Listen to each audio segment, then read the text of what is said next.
با سلام دوستان عزیز، مهدی صمدی هستم، تحلیلگر و تریدر سیستم معاملاتی ایچیموکو. با جلسه 4 استراتژی سطوح ولید در خدمت دوستان هستیم. در این جلسه میخوایم به مفهوم گمه‌های جامانده یا گمه‌های تاج نشده در استراتژی سطوح ولید یا در اطراف مکانهایی که سطوح ولید برای ما ایجاد میشه بپردازیم. در جلسات گذشته ما به شناخت و تشخیص سطوح ولید پرداختیم. در جلسه اول شناخت و تشخیص سطوح ولید رو عرض کردیم خدمت دوستان. گفتیم که با زده شدن هایولو 52 دوره و چرخش اسمن بی ما سطوح ولید رو تشخیص میدیم. در جلسه دوم اومدیم نقطه ورود رو مشخص کردیم.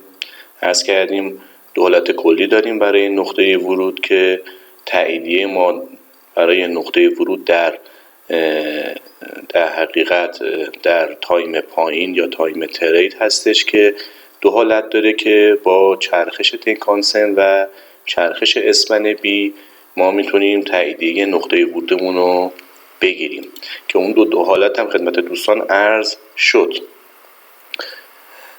اومدیم در جلسه سوم به مفهوم و شناخت چرخش‌های معتبر و نامعتبر پرداختیم.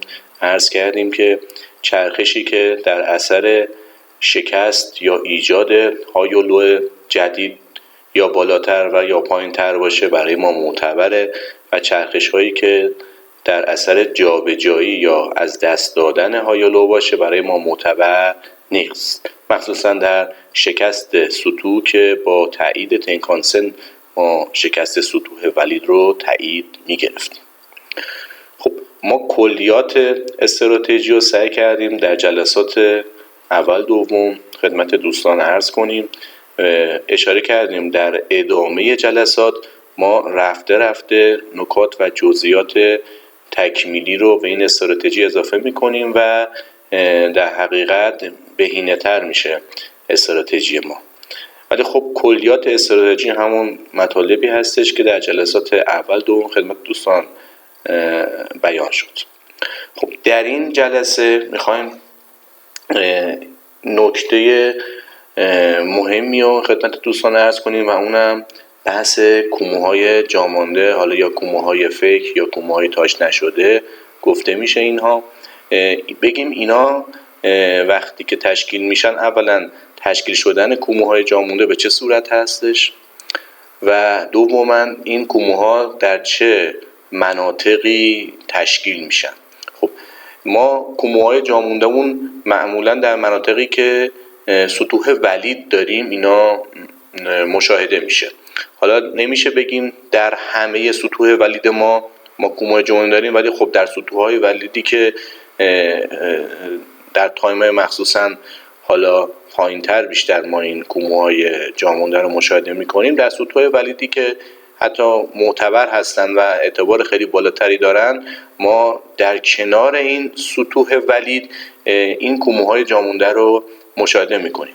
خب در ابتدا بریم یه توضیحی بدیم در مورد اصلا تشکیل سطوح ولید، گمه‌های جامانده، اصلا گمه‌های جامانده به چه صورت تشکیل میشن. خب ما معمولا وقتی که چرخش تنکانسن داریم و بعدش چرخش اسپن بی داریم روی چارت، ولی چرخش تنکانسن داریم و بعد از چرخش تنکانسن چرخش کیجنسن رو داریم و اسپن بی ما نمیاد این حرکت چرخش کیجنسن و سویچ کومو رو برای ما تایید کنه. سویچ کومو ما تشکیل میشه، کیجنسن ما میچرخه، سویچ کومو ما هم تشکیل میشه، ولی اسپن بی ما نمیاد این حرکت رو تایید کنه. یعنی اسپن بی ما نمیاد هایولو 52 دوره بزنه و بچرخه.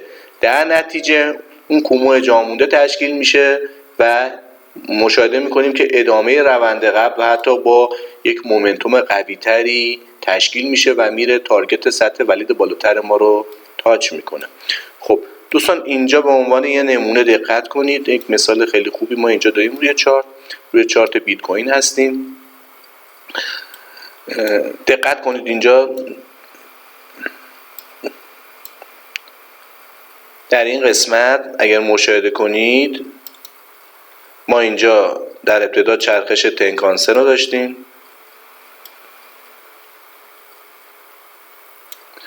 و بعد مشاهده میکنید چرخش کیجنسن رو داشتیم. ما کیجنسن ما چرخیده، حتی کیجنسن ما چرخیده چرخش معتبری هم بوده. چرا؟ چون اومده اینجا برای ما لوی 26 دوره پایین تر زده. شما اگه یه باکسی از نقطه چرخش کیجنسنمون ما اگه رسم کنیم، یه باکس 26 دوره، خب مشاهده میکنید که دیگه با این کندل لو 26 دوره ما زده شده. با این کندل لو 26 دوره ما زده شده. پس این چرخش کیجنسن به سمت پایین یه چرخش معتبری هم بوده، حتی چرخش معتبری بوده، چون اومده لو 26 دوره رو به سمت پایین برای ما شکسته یا زده شده. خب بعد از این چرخش ها مشاهده میکنید که بعد از این چرخش کیجنسن سویچ کومو هم وقتی که به سمت جلو حرکت میکنیم سویچ کومو هم برای ما تشکیل شده. این قسمت نگاه کنید، سویچ کومو هم اینجا تشکیل شده. بعد از چرخش کیجنسن ما شاهد تشکیل سویچ کومو هم هستیم. آیا مجازیم اینجا وارد پوزیشن بشیم، یعنی با چرخش کیجنسن و سویچ کومو؟ خیر، چون این حرکت رو هنوز اسپن بی برای ما تایید نکرده.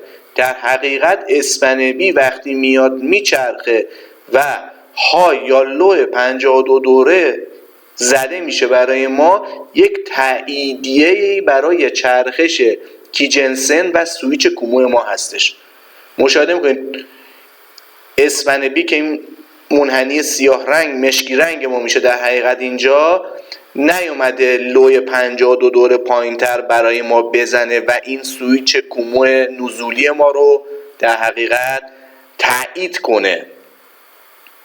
و بعدش مشاهده میکنید دیگه چون این حرکت توسط اسپن بی تایید نشده، ما ادامه روند قبل رو داشتیم و حتی با مومنتوم قوی تری که عرض میکنم دلیل این مومنتومم میگم چرا اینجا مومنتوم قوی تری داشتیم.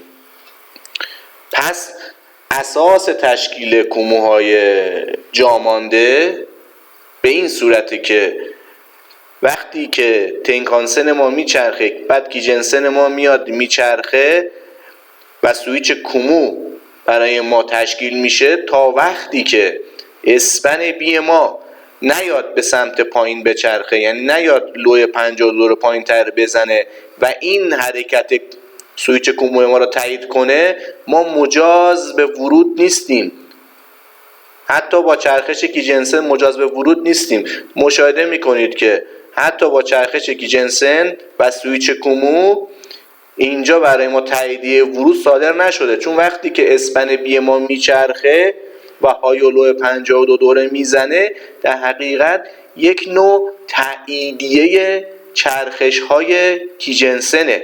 اینجا بعد از چرخش کیجنسن ما لو 52 دوره توسط اسپن بی زده نشده، پس مجاز به ورود نیستیم و این کومو افکتی که اینجا تشکیل شده نتیجه همین حرکته. یعنی کیجنسن ما چرخیده، رفتیم جلوتر، سویچ کومو تشکیل شده، ولی تا وقتی که اسپن بی ما این حرکت تایید نکنه، یعنی نیاد لوی 52 دوره پایین تری نزنه، ما مجاز به ورود نیستیم. تغییر روند موقعی برای ما تایید میشه که اسپن بی بیاد به چرخه و هایولو 52 دوره بزنه. اساس تغییر روند چرخش اسپن بی و زده شدن هایولو 52 دوره هستش. در واقع اینجا مشاهده میکنید اسپن بی به سمت پایین چرخش ما نداشتیم اینجا و لو 52 دوره برای ما زده نشده. خب حالا بعد از چرخش اسپن بی ما در ویدیوهای قبلم عرض کردیم دو حالت میتونیم ما برای چرخش اسپن بی داشته باشیم، دو تا حالت کلی. چرخش اسپن بی ما همزمان باشه با چرخش کیجنسن ما، یعنی های حالا اینجا های 26 دوره و 52 دوره همزمان زده بشه، یا چرخش اسپن بی ما با تأخیر باشه نسبت به چرخش کیجنسن، که این دو حالت رو میتونیم اینجا هم بررسی کنیم. موقعی که چرخش اسپن بی ما همزمان باشه با چرخش کیجنسن ما، یعنی همزمان بیاد های 26 دوره و 50 دوره زده بشه، ما انتظار یک حرکت با مومنتوم قوی رو داریم. اینجا مشاهده میکنید اسپن بی ما که اومده اینجا چرخیده، تو این نقطه چرخش داشته، اسپن بی ما اینجا چرخش داشته. چه چرخشی برای ما معتبره؟ چرخشی برای ما معتبره که بیاد های 52 دوره زده بشه. همه چرخشی برای ما معتبر نیستش دیگه. شما الان مشاهده میکنید دیگه این قسمت که اومده چرخیده و های 52 دوره بالاتری زده، این چرخش برای ما معتبره. از این نقطه شما یه باکس 52 دوره اگه بکشید اینجا میشه. به این صورت باکس 52 دوره مونو میکشیم، از این نقطه ما باکس 52 رو میکشیم، این قسمت هم دقیق ترش میکنیم که بیاد به سمت پایین تر. به این صورت میشه باکس 52 ما. خب مشاهده میکنید که با این کندل بادی سبز های 52 دوره ما زده شده و با یک فاصله خیلی کم، با یک حالا فاصله زمانی کم، قبلش هم کیجنسن ما چرخیده. یعنی اگه ما بیایم اینجا بررسی کنیم شاید با اختلاف یک کندل باشه. خب های کیجنسن ما هم اینجا زده شده. ما اگه یه باکس هم بندازیم اینجا، های کیجنسن ما دقیقاً میفته اینجا، یعنی های 26 دوره ما اینجا زده شده. اختلافش خیلی کم بوده، در حد 1-2 کندل اسپن بی چرخیده یا کیجنسن چرخیده، بعدش هم اسپن بی چرخیده. اختلافش خیلی جزئی بوده، در حد 1-2 کندل بوده. پس ما این چرخش رو چرخش همزمان میگیریم و انتظار داریم بعدش یک حرکت با مومنتوم قوی داشته باشیم و مشاهده میکنید که حتی فرصت پول بک هم داده نشده و رفته تارگت سطح ولید بالاتر ما رو که اینجا میشده زده. این سطح ولید که این وسط هستش، بعدش دوستان ما اینو در ادامه چارت اینو کشیدیم، در حقیقت رسمش کردیم. در لایو اون موقع مارکت نبوده این سطح ولید وسط و رفته این تارگت سطح ولید بالاتر ما رو زده. خب شما میتونستید با حد ضرر سطح ولید پایینتر، یعنی حد ضررتون رو زیر سطح ولید پایینتر بذارید اینجا و حد سود سطح ولید بالاتر یه ریسک به ریوارد قابل قبولی داشته باشید و با یه وین ریت خیلی عالی وارد پوزیشنتون بشین. خب بریم مثالهای دیگر رو بررسی کنیم از این کوموهای فیکی که تشکیل میشه و بعدش ما میتونیم یک روند ادامه روند رو داشته باشیم و حتی یک روند با مومنتوم قوی تر هم داشته باشیم. از این حرکات زیاد هستش روی چارت. ببین این حرکاتی که کیجنسن میچرخه ولی ما تغییر روند نداریم، این حرکات فیک زیاد هستش.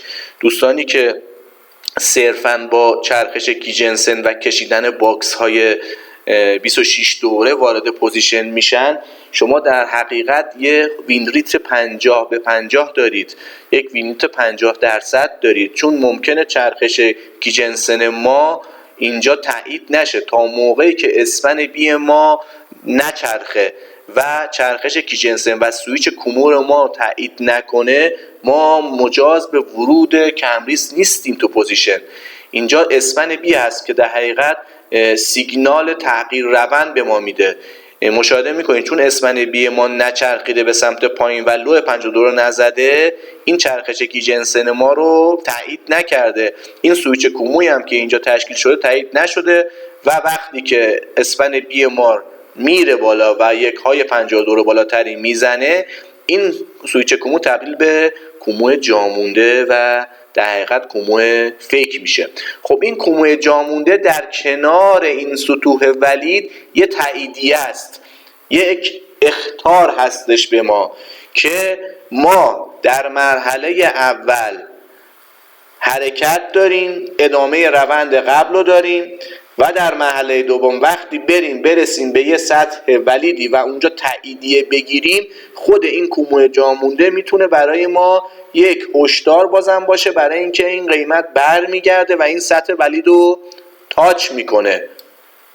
مشاهده کنید دوستان، اینجا ما کومو جا مونده داشتیم، در مرحله اول قیمت رفته و سطح ولید بالاتر رو برای ما تاچ کرده و در مرحله بعد وقتی که اون بالا تاییدیه برگشت گرفتیم، تنکانسن ما چرخیده، اسپن بی ما چرخیده، ما تاییدیه برگشت گرفتیم، اومده این کومو جا مونده برای ما حکم یک اخطار داشته برای برگشت. چه موقعی یک اخطار برای برگشت؟ موقعی که قیمت ما بره به سطح ولید و اونجا ما تاییدیه برگشت بگیریم، یعنی که تنکانسن ما یا اسپن بی ما بچرخه. بعد بریم حالتش رو بررسی کنیم در تایم بالا، ببینیم در این منطقه که هستیم، توی محدوده ای که ما الان اینجا هستیم، در تایم بالامون روندمون صعودیه یا نزولیه. عرض کردم وقتی که میریم اینجا بررسی میکنیم در تایم بالا، میبینیم روند نزولیه و ما اینجا میخوایم پوزیشن فروش بگیریم، میتونیم با چرخش تنکانسن وارد بشیم. ولی وقتی میریم بررسی میکنیم در تایم بالا، میبینیم اینجا روند صعودیه، اینجا دیگه باید صبر کنیم که اسپن بی به چرخه و با چرخش اسپن بی مجاز هستیم که وارد پوزیشن فروش بشیم. به فرض مثال اصلا بریم بررسی کنیم اینجا رو در تایم بالاتر، ببینیم آیا ما اینجا که میخوایم تاییدیه نقطه ورود فروش بگیریم، آیا تایم بالای ما که میشه تایم 4 ساعته ما، روند ما به چه صورته، صعودی یا نزولیه؟ خب من اینجا رو بزرگتر میکنم که وقتی رفتیم تایم بالا مشخص‌تر و واضح‌تر باشه. میریم در تایم 4 ساعته بررسی میکنیم، ببینیم روندمون به صورت صعودی هستش یا نزولی.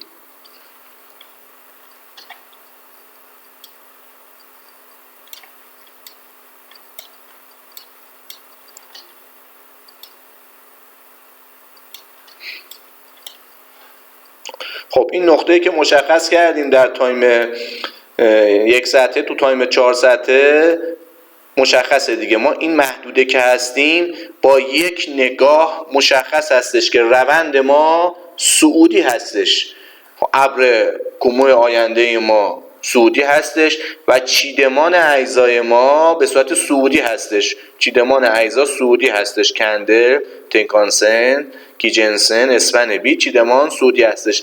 پس در نقطه ورود ما که میشه تایم ترید ما مجاز نیستیم با چرخش صرفاً تنکانسن وارد بشیم، چون ما الان داریم نقطه ورود فروش میگیریم تو این سطح ولید در تایم پایین‌تر، ولی روند تایم 4 ساعته ما صعودی هستش. بعد صبر کنیم اسپن بی ما بچرخه، در پول بکش میتونیم نقطه ورود مناسب بگیریم تا تارگت سطح ولید بعدی. خب میریم مجدد در تایم 1 ساعته. خب ما اومدیم در تایم 4 ساعته بررسی کردیم، دیدیم روند ما تو اون نقطه‌ای که ما میخوایم تاییدیه در حقیقت فروش بگیریم، تاییدیه پوزیشن فروش بگیریم، روند تایم بالای ما که میشه روند تایم 4 ساعته ما به چه صورت؟ نزولی هستش. خب اینجا دیگه مجاز نیستیم صرفاً با چرخش تنکانسن ما تاییدیه ورود بگیریم، بعد صبر کنیم اسپن بی ما بچرخه و حتی در پول بکش میتونیم نقطه ورود مناسب تری بگیریم. خب اینجا اگه دقت کنید تو این نقطه اسپن بی ما اومده چرخیده، تو این نقطه یه چرخش اسپن بی داشتیم، توی در حقیقت این نقطه جلوتر به اینجا اسپن بی ما مثلا نچرخیده، اینجا اسپن بی ما چرخیده، اسپن بی ما اینجا چرخیده و تاییدیه ورود رو اینجا به ما داده. خب ما میتونستیم با چرخش تنکانسن وارد بشیم، ولی خب چرخش تنکانسن برای ما یک ورود پر ریسک بودش. چرا؟ چون روند تایم بالای ما یک روند صعودی بوده و ما باید صبر میکردیم که اسپن بی ما در تایم پایین بچرخه و در پول بکش میتونستیم یک وارد بشیم تا تارگت سطح ولید پایین ترمون. خب اینجا دوستان اگه دقت کنید ما وقتی تاییدیه میگیریم برای پوزیشن فروشمون از سطح زیر سطح ولیدمون، خود این کوموی جامونده یا کوموی فیک یا تاچ نشده، حتی کوموی برمودا هم میگن، مهم نیست اسمش چیه، مهم اون کارایی هستش که این کومو برای ما داره. عرض کردیم این کوموی جامونده در مرحله اول یعنی ادامه روند قبله. کومو جامونده وقتی تشکیل میشه در مرحله اول یعنی ادامه روند قبل. روند قبل رو هرچون ادامه میده به سمت بالا. وقتی میرسیم به یه سطح ولیدی و اونجا تاییدیه برگشت برای ما صادر میشه، خود این کومو جامونده میتونه یک سیگنال، یک هشدار برای ما باشه که قیمت برمیگرده و این سطح ولید و پایینتر رو برای ما تاچ میکنه. پس اینجا کوموی جامونده در کنار سطوح ولید برای ما یک تاییدیه هستن، برای ما یک هشدار هستن، یک اخطار هستن. بریم مثالهای دیگر رو روی چارت بررسی کنیم. باز اینجا ما یک کوموی جامونده داریم، این قسمت یک کوموی جامونده داریم. باز این حرکت تکرار شده، یعنی اینجا اسپن بی ما چرخش در حقیقت کیجنسن ما تایید نکرده و ببینید چه حرکتی بعدش اتفاق افتاد. که این نکته رو که خدمت دوستان داریم عرض میکنیم بسیار نکته مهمیه که ما اگه صرفاً بخوایم با چرخش های کیجنسن که وسط چرخه ما میشه، ما اگه چرخهای ایچیموکو رو در نظر بگیریم که با حالا چرخش تنکانسن شروع میشه این چرخش ما و بعد به چرخش کیجنسن که وسط چرخه میشه ختم میشه و انتهای این چرخه ما که میشه چرخش اسپن بی ما هستش و در حقیقت تاییدیه تغییر روند ما هستش، ما صرفاً بخوایم با چرخش کیجنسن که وسط چرخه ما هستش وارد بشیم ممکنه اصلا تایید نشه این حرکت برای ما. ولی وقتی اسپن بی ما میاد میچرخه و چرخش کیجنسن و سویچ کومو رو تایید میکنه، اونجا ما با اطمینان خاطر بالاتر و یه حالت ریسک خیلی کمتری میتونیم وارد نقطه ورودمون بشیم. خب دوستان اینجا دقت کنید،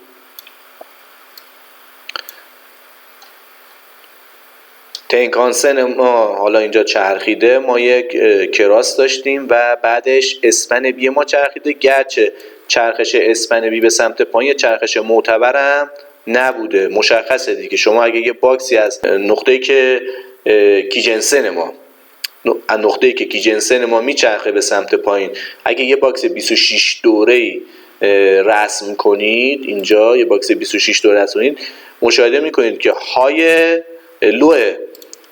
لو 26 دوره زده نشده اینجا توی باکس ما از نقطه‌ای که میچرخه کیجنسن ما لو 26 دوره نزدیم. پس این حتی این چرخشه به سمت پایین کیجنسن یه چرخش معتبر نیست. چرا؟ چون میاد های 26 دوره دست میده یا جابجا میشه. لو 26 دوره پایینتری برای ما که این لو اینجا میشه لو 26 دوره. لو 26 دوره پایینتری در کندل بعدی زده نمیشه، های 26 دوره از دست داده میشه، جابجا میشه. پس این چرخش به سمت پایین کیجنسن هم برای ما معتبر نیستش. حتی اگر چرخش به سمت پایین کیجنسن هم معتبر بود، تا وقتی که اسپن بین حرکت رو تایید نکنه ما مجاز نبودیم که وارد پوزیشن بشیم. تو این نقطه، داستان این نقطه، این قسمت که تنکانسن ما میچرخه فرق داره. عرض کردم ما وقتی که در تایم پایین میخوایم وارد نقطه ورودمون بشیم دو حالت داریم، با چرخش تنکانسن نقطه ورود بگیریم یا اسپن بی. چرخش تنکانسن برای موقعی بودش که جهت پوزیشن ما با روند تایم بالا ما هم جهت باشه. چرخش اسپن بی هم برای موقعی بود که جهت پوزیشن ما در تایم پایین با روند تایم بالا ما متفاوت باشه، مخالف هم باشه. حالا این نقطه اینجا باز مجدد بررسی میکنیم به چه صورت بوده، اینجا رو بررسی میکنیم. خب اینجا پس این چرخش کیجنسن ما به سمت پایین معتبر نبوده. حتی اگرم معتبر بود تا موقعی که اسپن بی به سمت پایین نچرخیده و لوی 52 پایین تری نزده بود ما مجاز به ورود نبودیم صرفا با چرخش کیجنسن. ببین شما اگه میخواد با صرفا با چرخش کیجنسن وارد بشید، ببین چقدر ما حالا استاپ میخوریم. اگه استاپ رو رعایت کنید چقدر حد ضرر میخورید، چقدر استاپ میخورید، چون دقیقاً یک حالت وینریت 50% داره دوستان که با چرخش کیجنسن ما میخوایم وارد بشیم. دقیقاً یه حالت 50% داره. اینجا مشاهده میکنید که این حرکات روی چارت هم زیاده، زیاد از این حرکات کومو افکت ما کم نداریم روی چارت. اینجا مشاهده میکنید که اسپن کیجنسن ما چرخیده، حالا چرخش هم نامعتبر بوده، ولی اسپن بی ما نیومده این چرخش رو تایید کنه، نیومده این سویچ رو تایید کنه. وقتی که کیجنسن ما میچرخه میریم جلوتر، سویچ کومو تشکیل میشه. اینجا این سویچ کومو تا وقتی که اسپن بی به سمت پایین نچرخه، این اسپن بی کومویی فرقی نمیکنه. اسپن بی کوموی ما دقیقاً اون اسپن بی شیفت صفر ماست که این خط مشکی رنگه. قبلا تو جلسات قبل عرض کردیم دقیقاً یکیه، فقط ما 26 کندل به سمت هال اینو شیفت دادیم و حرکاتشون دقیقاً یکیه. تا موقعی که اسپن بی ما چه کومویی چه اسپن بی شیفت صفر ما چه اسپن بی کوموی ما به سمت پایین نچرخه، این سویچ کومو و کوموی نزولی مورد تایید نیست. مشاهده میکنید که بعدش اومده های 52 دوره بالاتری همراه با چرخش کیجنسن زده و این کومو تبدیل به یک کومو فیک شده و با مومنتوم قوی رفته تارگت سطح بالا رو برای ما تاچ کرده. چه مشاهده کنید. پس اساس تشکیل کومو فیک دوستان متوجه شدن. موقعی که کیجنسن ما میچرخه ما سویچ کومو تشکیل میشه، ولی اسپن بی ما نمیاد اون حرکت چرخش کیجنسن و سویچ کومو رو تایید کنه، نمیاد همراهش حالا های و لو 52 دوره بزنه. در نتیجه چی میشه؟ این حرکت اتفاق میفته، این کومو تشکیل میشه به یک کومو فیکی. ما اینجا اگه صرفا با دید چرخش کیجنسن میخواستیم وارد بشیم، خب دقیقاً مخالف روند و جهت پوزیشن وارد می شدیم، چون منتظر نمیموندیم که اسپن بی بیاد به چرخ یه لو 52 پایین تری بزنه. ولی وقتی که منتظر میمونیم به چرخش اسپن بی و ایمان داریم، اعتقاد داریم که اسپن بیه که با چرخشش میاد برای ما تغییر روند میسازه، اینجا دیگه صبر میکنیم، با چرخش کیجنسن وارد نمیشیم. میاییم میگیم اسپن بی تا وقتی که نچرخه این سویچ کومو نزولی که تشکیل شده این برای من معتبر نیست. من صبر میکنم اسپن بی من بچرخه به سمت پایین 26 دوره بزنه تا این کومو نزولی من تایید بشه. تایید نکرده، اومده های 50 دوره و های 26 دوره بالاتری زده. اینجا دیگه وارد پوزیشن حتی میتونید بشید با چرخش تنکانسن یا زده شدن های لو 26 دوره 50 دوره، چون یه حرکت با مومنتوم قوی بوده، همزمانی هم بوده، میتونید وارد بشید تا تارگت سطح باید بالاترتون. خب چرخشی که اینجا اسپن بی برای ما داشته دوستان توجه کنید، اسپن بی ما همزمان با کیجنسن ما چرخیده.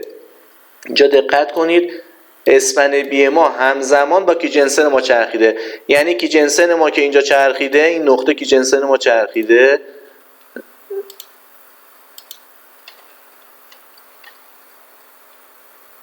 کیجنسن ما این نقطه چرخیده، تو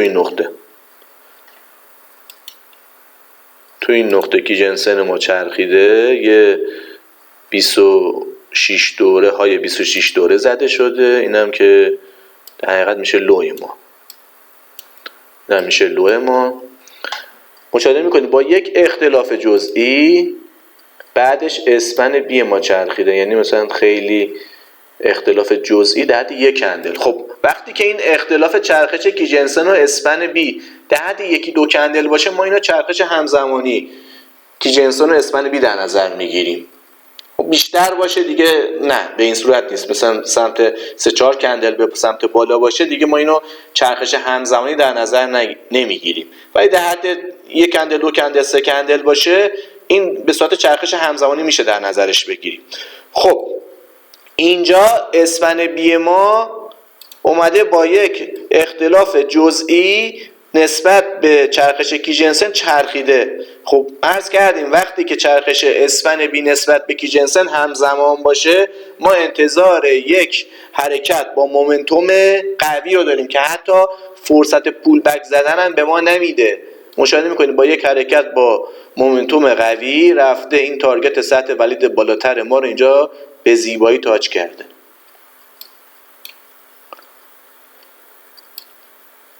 خب بریم ببینیم میتونیم مثالای دیگه پیدا کنیم از این کومو جامونده‌ای که در اثر تایید نشدن چرخش اسپن بی برای ما روی چارت ایجاد میشه. از این حرکات روی چارت زیاده دوستان. ما با چرخش اسپن بی میتونیم این کوموهای جامونده رو فیلتر کنیم. خب کوموهای جامونده در کنار چی تشکیل میشن؟ این کوموهای جامونده ما در کنار سطوح ولید تشکیل میشن. جا نکنید ما یه سطوح سطح ولید داریم از تایم پایینترمون. این خطوط کمرنگ عرض کردیم سطوح ولید تایم پایینتر هستش و خطوط پررنگ سطوح ولید تایم بالاتر است. ما اینا رو با رنگ متمایز کردیم که مشخص بشه. خب سطوح کوموهای جامونده در کنار سطوح ولید تشکیل میشن.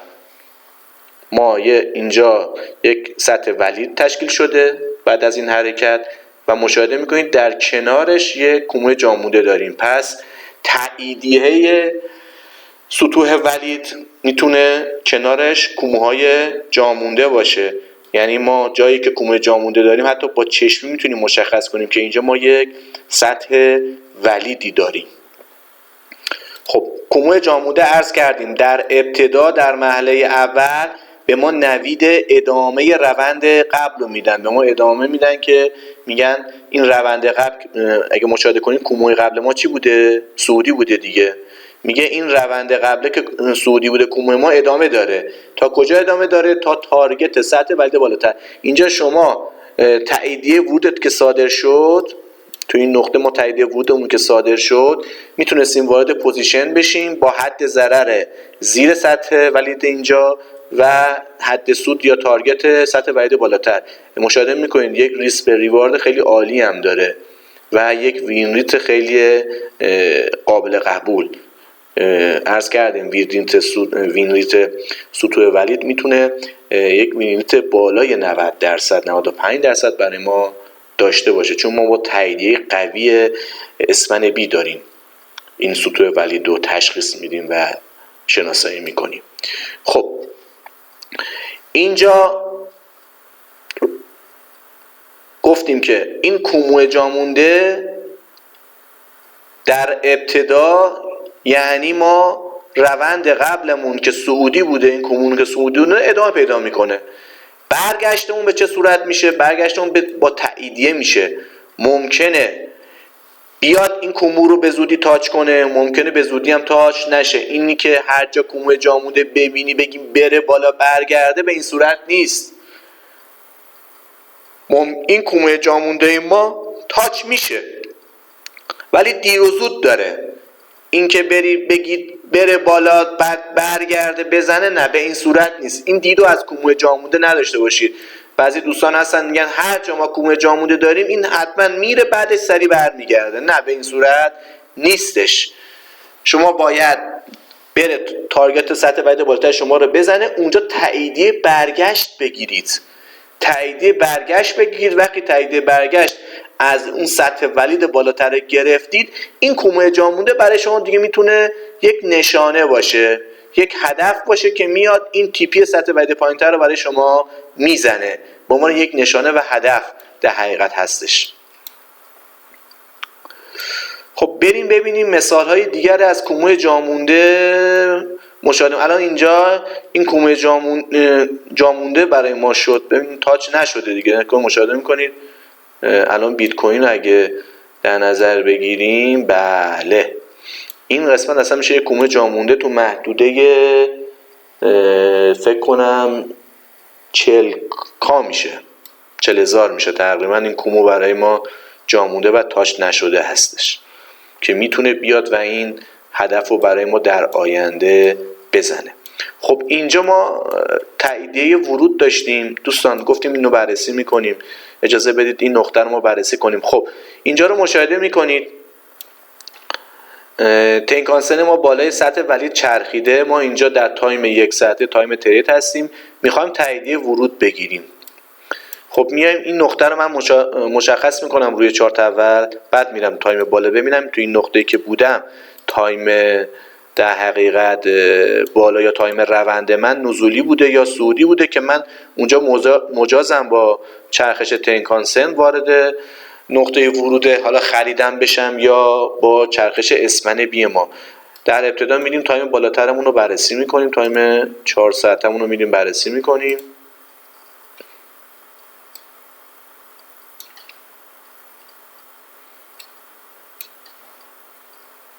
نقطه ای که در تایم 1 ساعته مشخص کردیم این نقطه میشه دوستان. خب اینجا با یک نگاه میتونیم مشخص کنیم که روند ما تو این نقطه چی بوده؟ نزولی بوده. روند ما در این نقطه نزولی بوده دوستان، روند تایم بالاتر ما نزولی بوده، پس ما در تایم پایین باید با چرخش اسپن بی وارد بشیم، ولی در خود تایم بالا اینجا میتونیم با چرخش تنکانسن بالای این سطح ولید تایم 4 ساعته وارد پوزیشن بشیم که مشاهده میکنید دیگه وقتی که تنکانسن ما میاد میچرخه و یک های 9 دوره بالاتری اینجا برای ما ثبت میکنه تو این نقطه که نه تو این نقطه، تو این قسمت، بله تو این قسمت ما اگه یه باکس 8 تایی اگه بندازیم این چرخش اولیه تنکانسن به سمت بالا برای ما ولیده. چرا؟ چون میاد یک اینجا در حقیقت میشه دیگه، اینجا دقیقا اینجا میشه، بله اینجا میاد برای ما یک های با این کندل مشاهده کنید، با این کندل میاد یک های 9 دور بالاتری برای ما تشکیل میده و این چرخش اولیه تنکانسن به سمت بالا برای ما ولیده. خب ما موقعی که عرض کردیم روند تایم بالای ما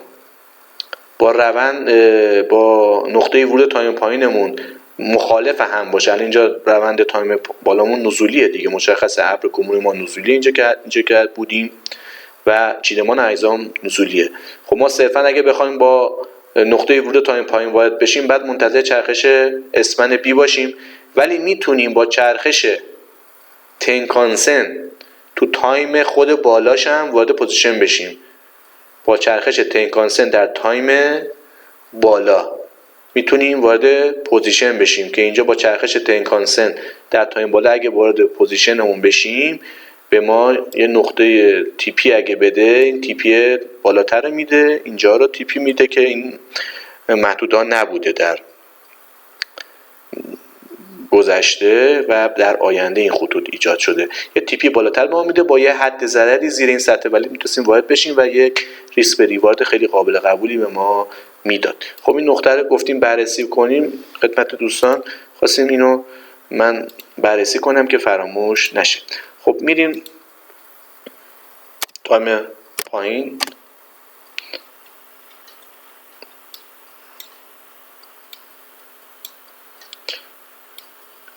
کومو جامونده اگه بشه مثالی دیگه پیدا کنیم از کومو جامونده خیلی خوب میشه. مثالی دیگه از کومو جامونده اینجا میشه دوستان، یه کومو جامونده خیلی زیبا و بزرگی ما اینجا داریم. اگه یادتون باشه بیت کوین اومد تا سطح 49,000 رو تاچ کرد و به سمت پایین حرکت کرد و اومد 38,500 رو زد. در ادامه بیت کوین اومد این کومو جامونده رو برای ما تاچ کرد. این نقطه دوستان نکنید، اینجا ما یه کومو جامونده داشتیم، اینجا دقیقا این کومو جامونده ما هستش که تشکیل شده. خب عرض کردیم کوموهای جامونده در کنار سطوح ولید تشکیل میشن. ما اینجا یه سطح ولید داشتیم، اگه دقت کنید ما یه سطح ولید داشتیم، در کنارش کومو چی ایجاد شده؟ کومو جامونده ایجاد شده. خب عرض کردیم کومو جامونده در ابتدا یعنی ادامه روند قبل، ما میریم روند قبلمون کومو نزولی بوده، ادامه روند قبل تشکیل میشه در کومو جامونده و در آینده و در مرحله بعد که تاییدیه نقطه ورود میگیریم، خود این کومو جامونده میتونه برای ما اخطار یا سیگنال باشه که میاد این سطح ولید رو برای ما تاچ میکنه. که اگه اونجا مشاهده کنید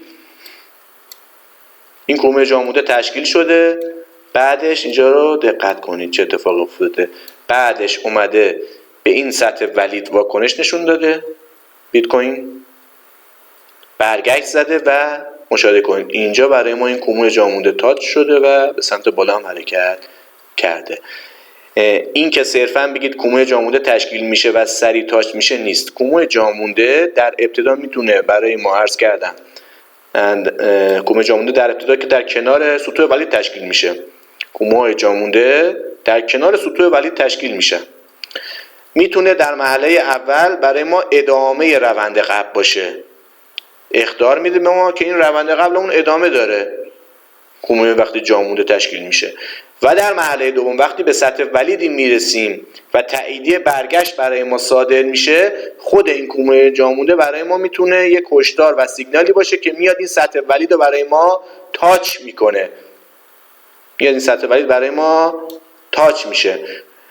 کومو جامونده هم مفهوم کومو جامونده هم خدمت دوستان عرض کردیم چطور تشکیل میشه. موقعی که کی جنسن میچرخه سویچ کومو تشکیل میشه ولی اسپن بی نمیاد اون حرکت رو تایید کنه. الان اینجا که کومو جامونده برای ما تشکیل شده، اسپن بی باید میرفته بالا، یک های 52 دوره بالاتری میزده ولی نزده و اومده به سمت پایین و یک لو 52 دوره پایین تری زده و در حقیقت این کومو برای ما کومو جامونده یا کومو فیک شده و نتیجه رو مشاهده میکنید. خب امیدوارم این جلسه برای دوستان مفید باشه. حتما تمرین تکرار داشته باشید.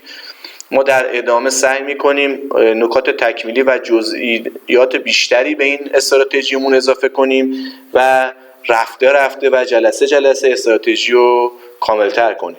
تا جلسه بعد دوستان رو به خدای بزرگ میسپارم.